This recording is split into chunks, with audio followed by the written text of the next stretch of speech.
It's the Blue Vote Cafe, a little bit wonkish, a whole lot of fun. I'm David Schellenberg along with Rachel Oyster.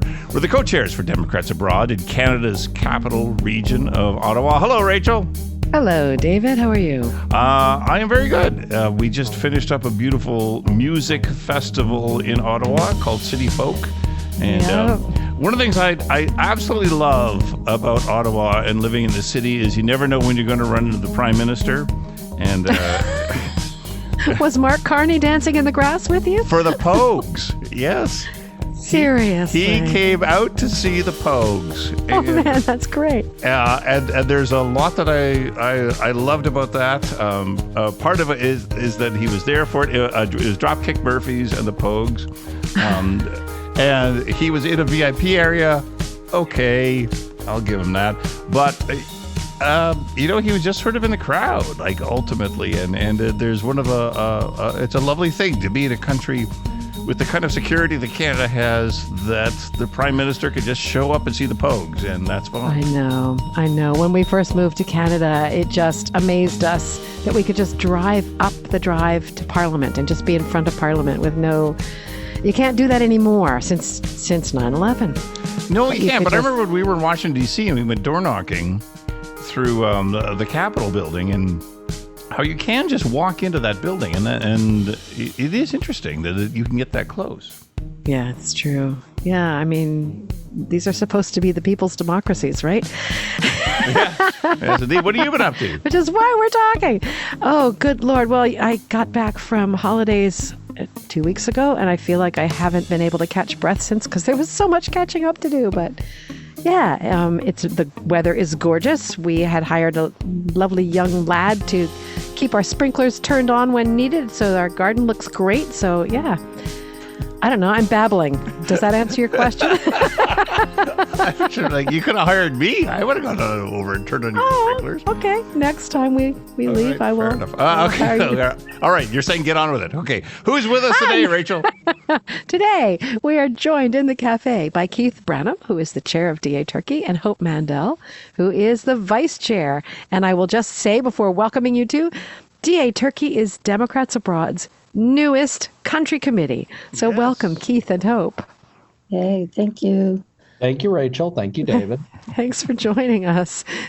So our first question for our guests is, where in the world are you? What took you there and keeps you there? And what state do you vote out of? Keith, so, you're Hope, first. Oh, okay. I went for Hope. But sure, Keith. Well, Keith is the chair. Keith is the chair. We'll give him at least... Or the ladies first. Would be all right. I know. At the risk of trying to find an app with a virtual coin toss, I guess I'll just throw in. Anyway, but no. So I live in Istanbul. I'm on the European side with, at least for 5 more days, a lovely view of the Bosphorus, and where I can see Asia from my house. I am a North Carolina voter. I vote in Chapel Hill, North Carolina, where, of course, we fight the gerrymandering wars every single year. Yes. And, I'm here because my spouse got a job here. So I decided I didn't believe in long distance marriage, at least in the first year. And, we thought we were just coming for adventure. And, almost 3 years later, and a baby later, and a dog and a cat later, we're here. And I guess now a country committee later. So anyway, that's why I'm here.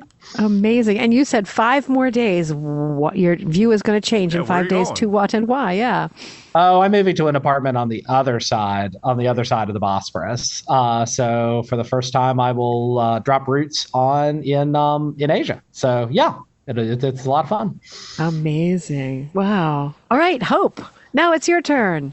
Hi, I'm also in Istanbul on the European side.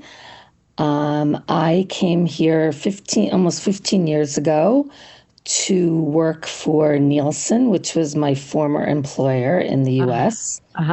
And I had worked for them for 22 years and then 8 years as a consultant. And then through one of my clients, I ended up coming to work for them here. But I took the job so I could move here. I didn't move here to take the job. So I worked for them because it was my favorite city in the world. And I worked for them for 3 years and then went back to consulting. And then after 9/11, there really kind of wasn't.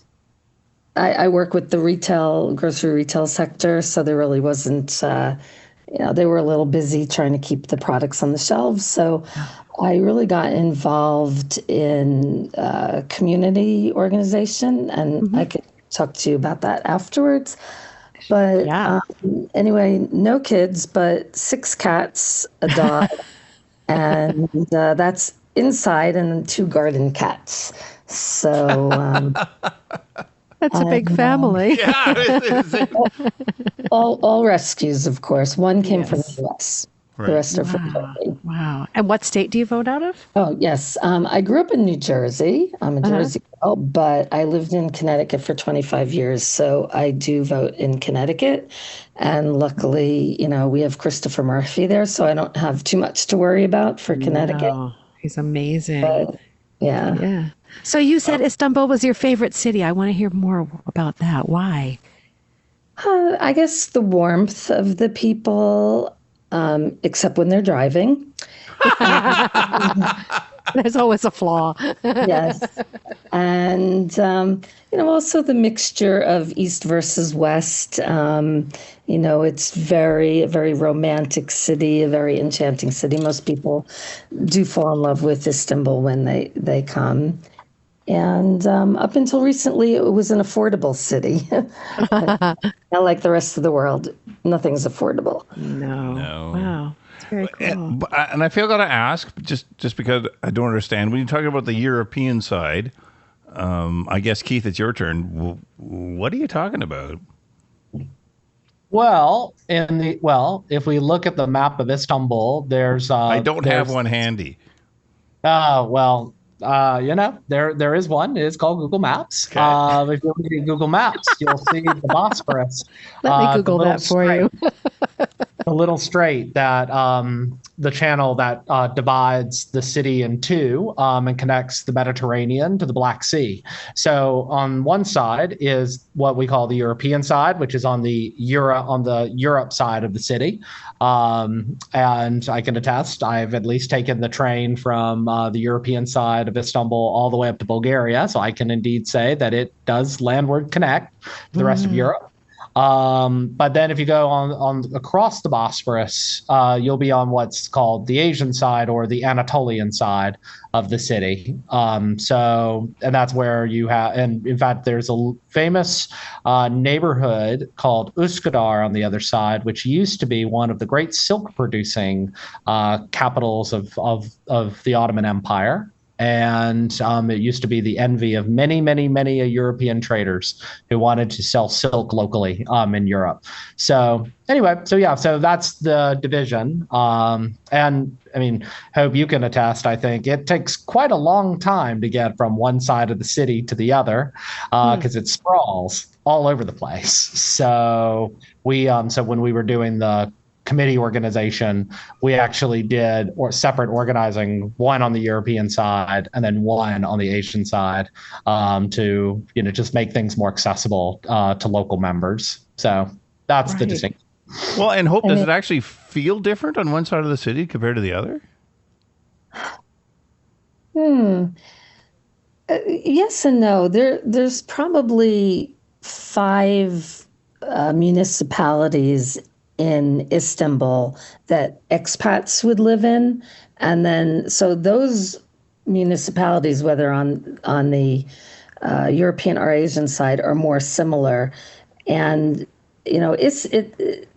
Istanbul is a city of villages. Many of the cities, the names within Istanbul end in Koy, Ortaköy, Mecidiyeköy, Karaköy, Kadıköy, and Köy means village. Okay. So there's quite a difference in feel as you just go from village to village. Some are very densely populated, others are less so. Different ethnicities. People come from different parts of Anatolia to settle here. And that could vary by the area within the city. Would you agree with that, Keith? I would definitely agree. Having now just gone through starting to go through the experience of moving from one part of the city to the next. There are just some parts of the city, like there are some parts of the city that feel like that very small European town streets, cobblestone streets.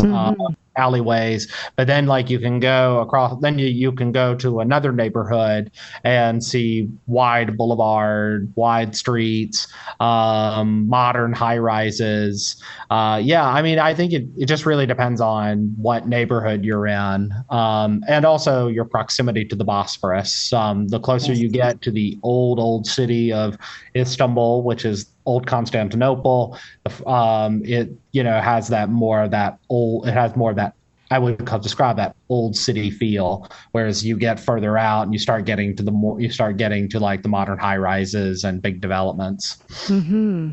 Wow, it sounds wonderful. Yeah, let's go. Why are we sitting here Let's in Ottawa? go. That's right. Once you've moved and you have a guest room, Keith, and hope maybe yours is already set up. Well, so, it is a city of 18 million people, or give or take. Yeah, so it's quite congested, and it poses a lot of challenges for us as DA, but I'm sure we'll get to that. Yes, let's do. But first, how about now? Yeah, let's do it. But I would, yes, definitely. But as an entree to that subject, I'm curious to know how you each found DA, how you connected with it, what you do for DA, and then we can get into, what you went through to put the country committee on its feet. So, Keith, do you want to tell us how you found DA in the first place? Ooh, so I actually discovered DA first by just watching I think it was the 2020 Democratic National Convention when they do the delegation roll calls. And I had also seen that there was a Democrats Abroad primary, and I just assumed, that there's an overseas arm to the party. That's really neat. So even before I moved overseas, I became a member because I thought to myself, this is a community that I'm a part of. For background, I used to be a campaign manager and party fundraiser in a number of states back in the U.S. So I said, you know what, this is a community I should just go ahead and get engaged in. When I arrived in Turkey and I started asking, where is the DA committee? People would tell me, there is no DA committee in Turkey. And I was like, what do you mean there's no committee in Turkey? So after actually being convinced, and this is a far longer story than we have time for, after being convinced to be elections chair for the 2023 annual global meeting, and deciding that I was like, okay, these people are fun. I think I need more local friends. I decided, I don't think I'd ever get the chance to put together a party committee from scratch. And also I want friends. So I bugged my predecessor as regional vice chair, Jen Rackal-Stepper, and was just like, hey, Jen, can you just help me meet, connect with some folks? So I just proceeded to start emailing and calling and reaching out. And that's how I met, in fact, a lot of my first group of friends in DA, but also in Istanbul, were through those first few months in 2023. And wow. Well, I guess Hope would tell her side of the story, because she was also one of my first phone calls. And I don't think it took us, Hope, 3 months before we finally met, after how many phone calls and how many emails I may have sent you. So, yeah. That's all awesome. I can do. That's awesome. And you mentioned in passing you are regional vice chair, which is a whole other level of responsibility in DA. We can come back to that, but I just wanted to flag that that's another role you play for Democrats Abroad. So, Hope, tell us your origin story. Yeah, so I joined DA in 2012. They held a meeting at a local hotel, and I was really impressed with what I heard. And then I never heard anything ever again. They never had any other meetings, nothing.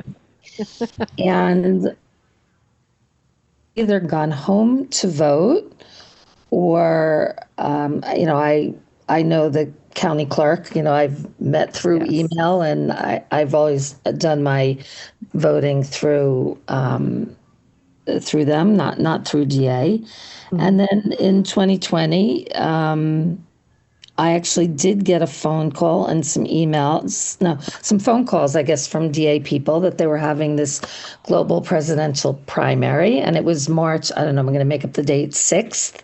Mm-hmm.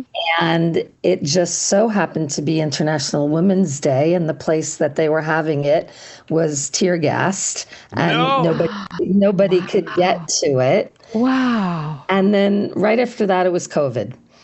So then DA was gone again. And then, I met Keith, and we met in person finally in December of whatever last year was, 2024? 2023. 2023. Yeah, December 2023. And, as I said, I haven't worked since COVID. I had started or restarted a foreign women's Facebook group, Foreign Women of Istanbul 2.0, after the first group closed when, let's just say, the founders left. Mm-hmm. So I'm very connected to the community. I was also running 2 book clubs and a photography club. Wow. So I basically traded in the book clubs for Democrats Abroad. And so, I have a lot of connections, within the community. And so that's where I've tend to focus on. And then, I guess I think that answers that question. Yep. Right. Yep. Yeah. So Keith, back to you. Like when we talk about Democrats abroad and Americans who can vote, any sense on how many people that is in Istanbul and Turkey? Out of a hope, I can never remember the population of the entire country, but it's probably in the tens of thousands of Americans scattered throughout the country. Right. But the majority of that would very likely resides in Istanbul because it is the most international city within Turkey. Right. In fact, it's actually one thing I was surprised when I moved here, I guess somewhat surprised, but more surprised about its scope was just how much of a connector city it is, especially for flights, for people coming from all over Europe and Africa and Central Asia. And so we just get a lot of traffic and also a lot of these company relocations. So, that's my sense is that, we have a majority of Americans who live in the country, live in Istanbul, and people come for all sorts of reasons. We have Americans who are here because they're members of military or diplomatic corps or involved in an international organization like the United Nations. That's how my family came here.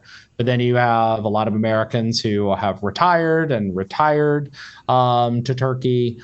I guess hope when it was more affordable. And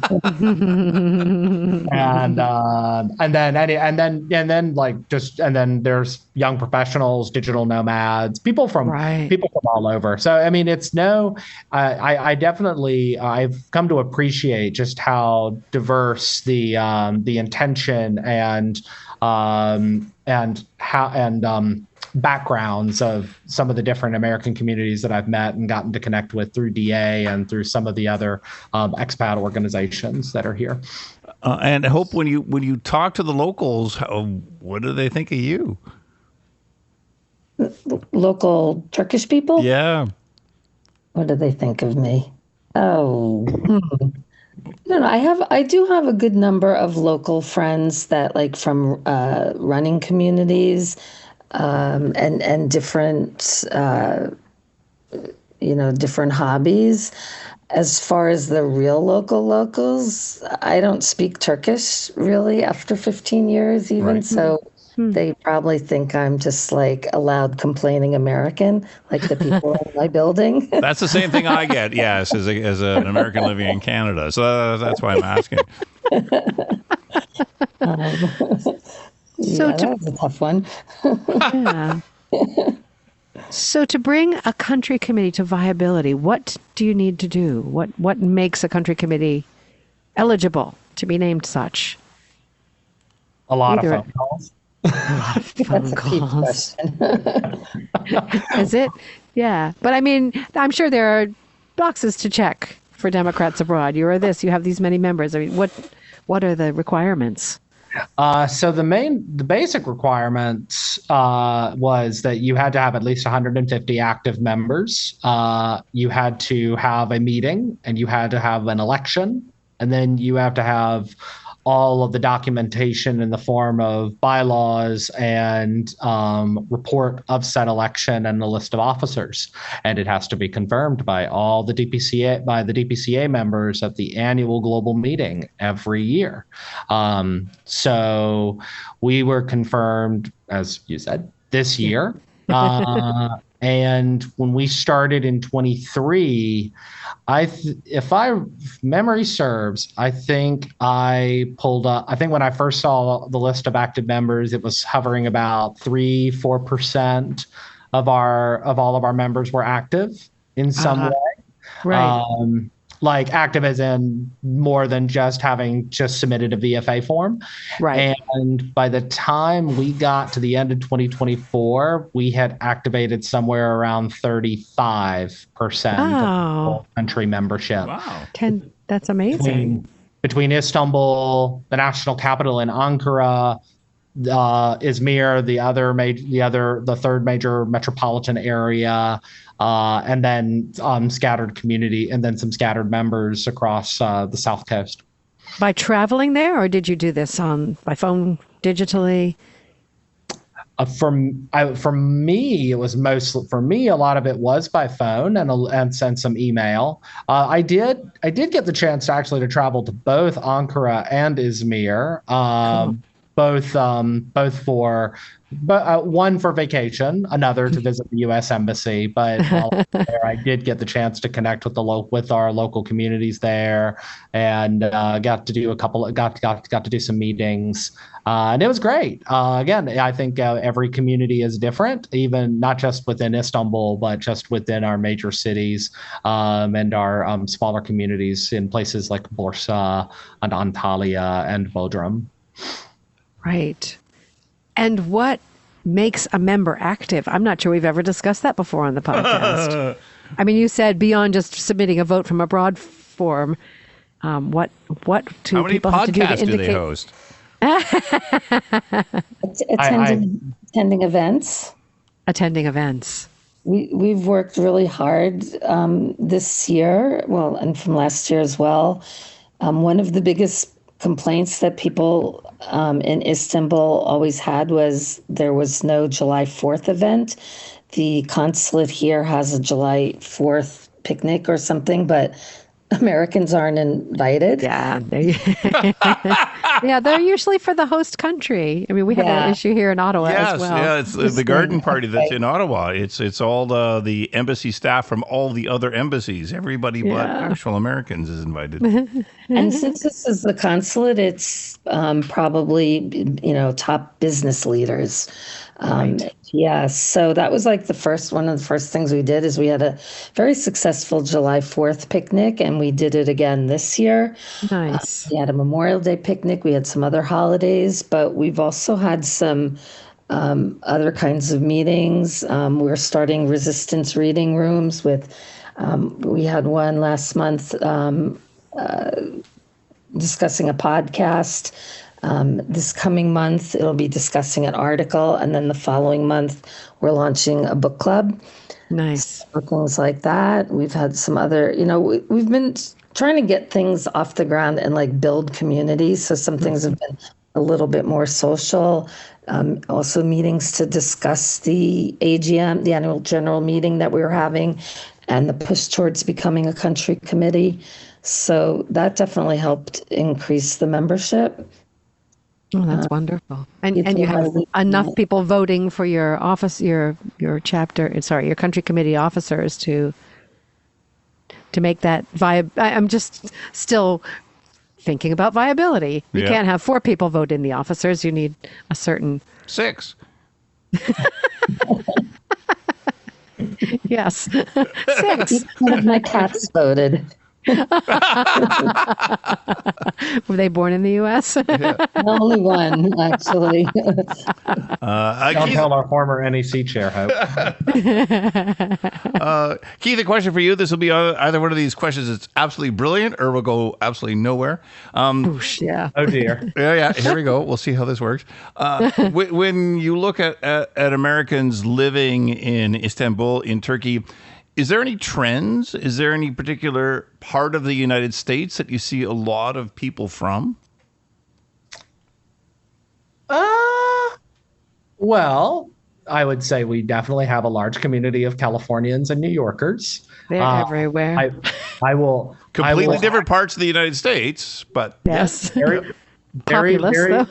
very different parts. I believe New Jersey is right after that. So,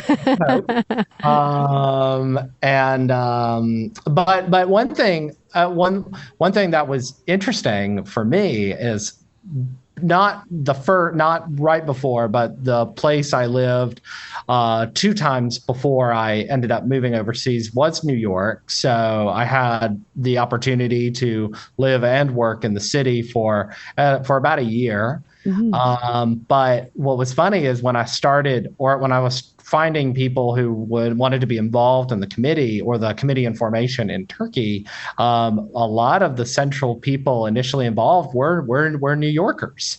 And I said to myself, I guess, I don't know, maybe this is some twisted irony that me as the Southerner from North Carolina finds the New Yorkers, and we all work together. So there was I felt like there was some of my time in Queens continued to follow me. Or paid off. So yeah, no. I would give New York just based on proximity. New York being thousands of miles closer, there being more New Yorkers. But why? I guess Hope. I don't know. Maybe it's unfair to ask you, but are you finding the same thing? There's a lot of what kind of people do you find in Istanbul and Turkey? I mean, I think it's probably proportionate to the size of the liberal cities in the U.S. I mean, you probably not get, well, I shouldn't say this, but I was probably going to say you probably don't get a lot of people from Iowa, but actually one of the most involved expats here was from Iowa. I mean, a lot of people.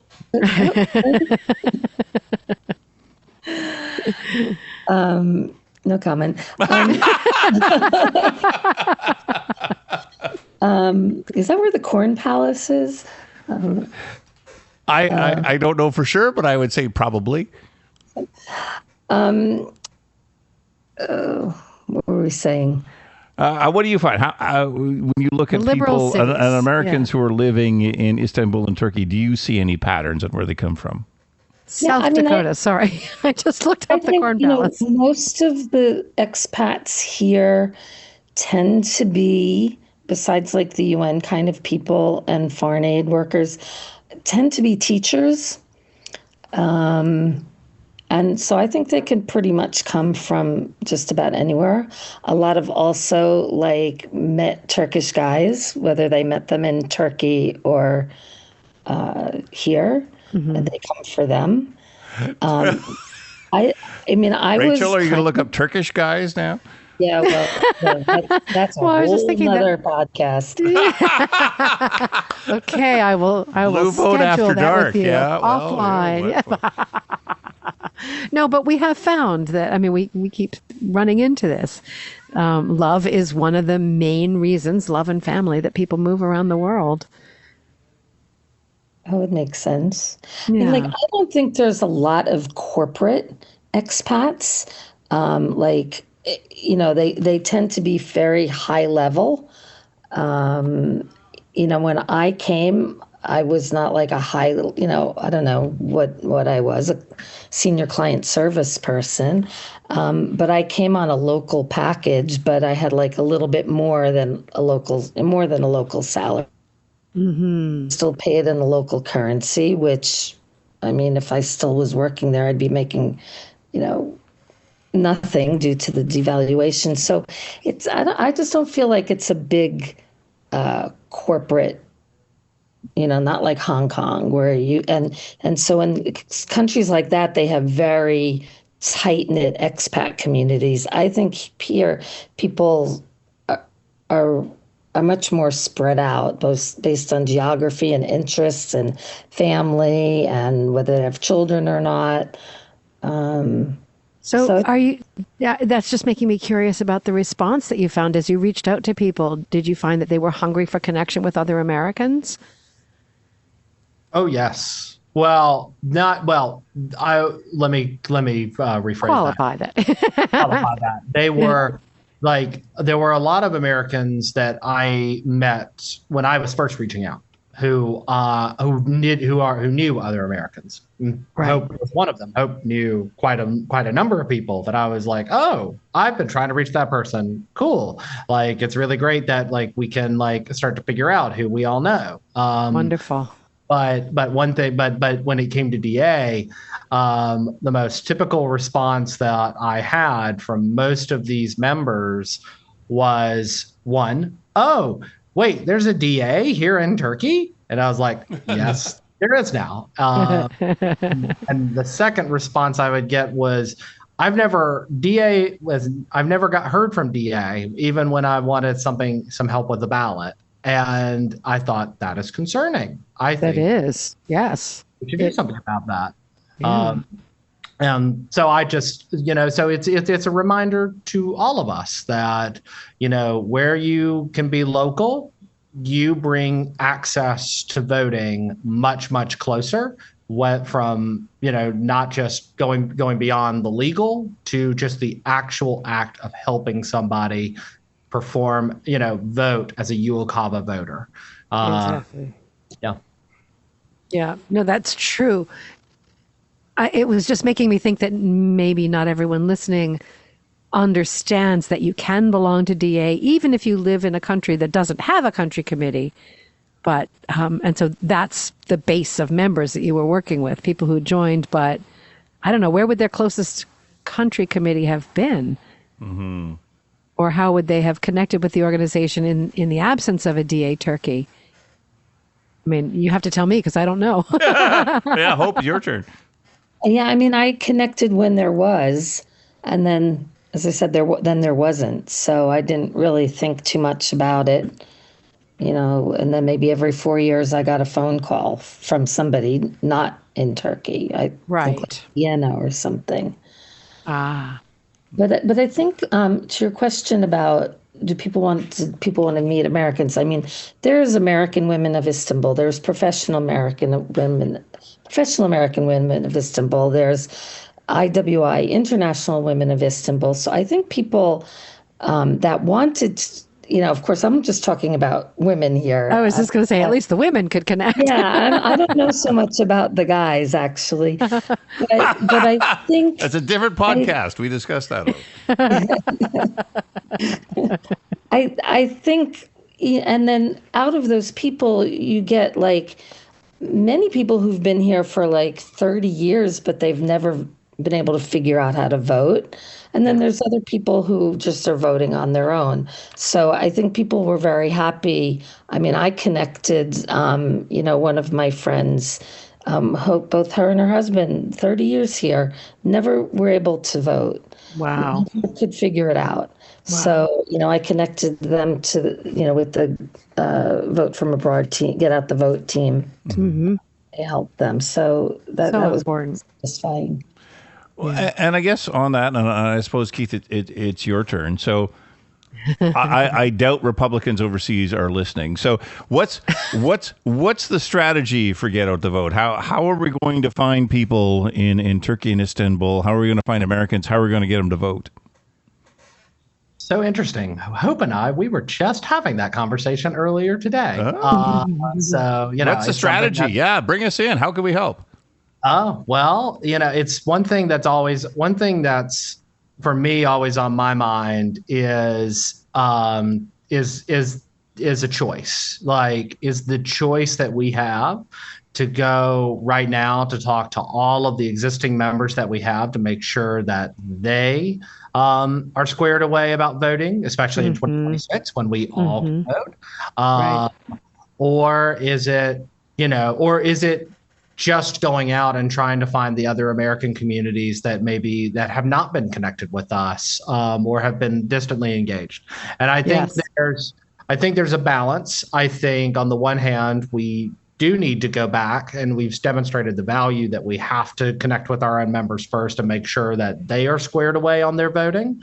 But then also, like we did a little bit of this in 2024, is asking them, hey, let's work together, and get involved in DA and help us engage some of these pockets, some of these American communities where there may be members and may not be members, and make sure that they are squared away about their voting needs. And the other part to this is just, again, inviting where it's possible them into the community, and let them know, there's somebody you can call if you have questions about voting. You also have friends who can answer those age-old questions like, do you have a painter that I need to paint my apartment? Oh, yeah. Or in my case recently, I needed a mover to help me move some furniture. It was like, talking about Turkish men, are we? It's where you need to be in Foreign Women of Istanbul, because that's the kind of support that we provide all the time. Where do I get my nails done? Where's a good doctor for this, the other thing? Yeah. But I hope one of the things that we find in Canada, in Ottawa, is some of the resistance is people who have the ability to vote in U.S. elections, but are, for lack of a better word, embarrassed to even reveal that they are Americans. Do you see that at all? I don't think so. I mean, I understand, because Canadians are superior to Americans. Well, nobody around. Some days of the week, maybe. Perception. Nobody around. Everybody puts Canadian flags on their backpacks, I guess, when they travel. Really? But Hold on. Oh, yes. No, oh, yes. dude. Oh, yes. I've always thought that was a myth. Oh, no. That's no myth. I don't know how much it happens anymore. Do you hope? Yeah, but I mean, certainly when I was at, early 20s, everybody was doing it. Absolutely. in the George Bush days, definitely. Or even before. Yeah. But Well, that's a Hope, long-standing do you thing. see? Is that still a thing? I don't. I mean, I think within Turkey, I think as Americans, we're probably trying to keep a little bit of a low profile these days. But I mean, I don't think people are, really, I think just for political reasons, trying to keep a low profile. Yeah, but I get when Justin Trudeau was in charge. Sure. Yeah. I was going to say something. Yeah, I was too. Okay, fair enough. I believe that's another podcast. Yeah. Yes. Right. Absolutely. Oh, Canadian men. Yeah, that's a third podcast. Canadian men, yeah. Hope, you mentioned a background in community organizing. Do you want to tell us about that and how you drew upon it, or how you are drawing on it? Yeah, it's just I somehow semi-retired during COVID, and just, I'm kind of a control freak. So I started taking over all the organizations. And the woman I was mentioning from Iowa was a librarian, and she was running both book clubs, and she had to step down because of other obligations. And she asked, who wants to take over the book clubs? And we have one all female, and one co-ed. Mm-hmm. And they're not expat only. They're, global. One's called Global Minds. And she said, whoever wants to take it over, put together a proposal. Like, you usually have to beg people to volunteer, but I actually have a kind of a specialty and a background in proposal writing. So I came up with a proposal for how both book clubs should be run, and that it shouldn't be one person, and certainly shouldn't be one person running two clubs. So I put together a team, like me and two people for one and me and two people for the other. And then I was like the coordinator across the two. So, I was doing that, and I got everything kind of running, nice and smoothly, especially during COVID when everything was on Zoom. And then also the photo club kind of, went inactive during COVID, and I started advertising it in my foreign women group, and people started joining. And so they said, okay, why don't you organize the photo club? I'm like, okay.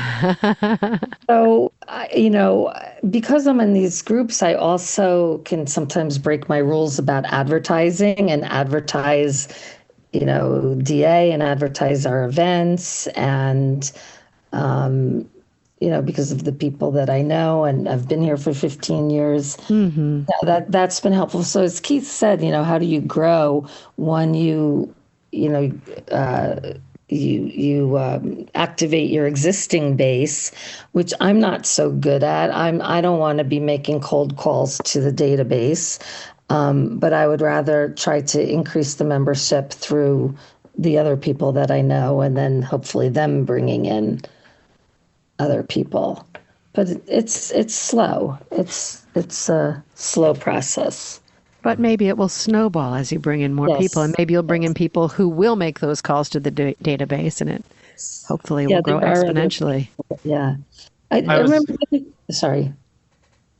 I was just going to say, one thing, having gone through the 2024 election and then through the initial organization or organizing of the country committee, one thing that struck me as, as interesting was, what were we, how active were, what were we going to do when we didn't have an election? Because, we're on the smaller side of DA communities. Unfortunately, I think our membership could probably fit into your chapter in Canada. And, it's not always, you can't always engage everybody 100% all the time. Oh, heavens, no. No, we have a lot of inactive members. But I'll tell you, when I first got involved in DA, that was, I have a similar story to yours in that when I first signed up, I think it was like you, Keith, I learned about it in the roll call in 2004, and I'd never heard of Democrats Abroad. And there it was right after Delaware. And I learned later that was the first year when they'd alphabetized. It used to be Democrats Abroad and all the territories were at the end. Now we presented alphabetically. Anyway, I signed up, heard nothing for, I think, 4 years, and then was called in 2008 to a meeting of local members. And our local chapter had boiled down at that point to 2 people. It hadn't been viable for a while. And we built it back up. So since 2008, it's become, yes, probably bigger than yours, but it happens slowly and then it happens fast. So I wish that for you, that the fast comes soon. Mm-hmm. And now that the summer is over, I think that I hope it will. So yeah. Good. Anyway, yeah. Awesome. Can I just add one thing? You were asking about Republicans. I think that's. Mm-hmm. I think we make the assumption here that all Americans are Democrats. Keith, would you agree with that? I do. I agree. I agree in part because we actually do have a number of independents who caucus with us. Mm-hmm. So, and I have some very spirited phone conversations with them. Mm-hmm. That's cool. Yeah. I guess there is the impression that there are fewer Republicans overseas. Yeah. If only because when you travel, you see other ways of doing things. And I don't know, I'm going to back myself into a hole, but. Yes. Well, I'm pretty sure Trump agrees with you. And that's the problem with mail-in voting. So that's right. But I remember asking one of DA's former chairs when we had her on the podcast, I think there was a question that was very similar about Republicans. And she said, well, everybody likes free health care. Mm-hmm. So basically, she was saying that many people who came over where she was living as Republicans didn't stay that way. Yep. Oh, interesting. Isn't it? So, I mean, or we're fooling ourselves, but I think that is sort of, a base assumption for us. Mm-hmm. We're talking mostly to Democrats. I don't know. It's interesting. So what are your plans for your newly revitalized country committee? Get out the vote, find more members. Are there any other, and build more community? Are there any other aims you've got lined up for yourselves? Well, I've been, because, as Keith said, we were kind of like, okay, what do we do in this non-voting year? So I kind of anointed myself the resistance person. So I've tried to organize resistance events, discussions, etc. So I'm kind of focusing in that area. Wonderful. And in my case, I I will say after 2024, I was very tired, and I asked myself, it'd be great to continue to have more people like Hope and our awesome GOTV team to really help continue to bring this committee, to grow this committee and bring it forward. So I really decided that this year and next year, I really wanted to prioritize leadership development and recruitment. And just make sure that we were building a really strong group of leaders. I'm a big believer that nothing lasts forever, and you never know. At least in my family, because we are a diplomatic family, where we might wind up next. So I just wanted to make sure that the work that we all have done over these last 2 years doesn't just leave when we all leave or take a break. So I just really want to make sure that there's a really great group of leaders who will invest and continue to grow what we started. That's fantastic. Is there anything else that either of you wants to share before we say goodbye? I'll take that as a no. I will say Turkish pastries are awesome. Turkish pastries are awesome. Well, describe anyways, one. So now describe one. I want to hear. Tell us about your favorite. How's your favorite composed? I would say this actually goes beyond pastries. It's a Turkish dessert. I love helva, which is Hope. I'm trying to remind myself, what's the flour that is used to create? It's sesame. It's sesame seeds. Sesame. Yeah.